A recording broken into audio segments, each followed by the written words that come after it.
Hello, young explorers. Today we embark on an exciting adventure beyond our Earth, into the vast wonders of the solar system. Together, we'll meet the blazing sun, our radiant star, and venture to each planet. Let's begin this incredible journey. First up, we have the sun. It's a giant ball of hot gas in the center of our solar system. It gives us light and warmth. Next is Mercury, the closest planet to the sun. It's super hot on one side and freezing on the other. Now, let's visit Venus.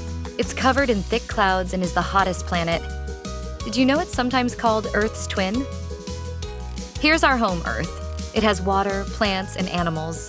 What's your favorite thing about Earth? Next is Mars, the red planet.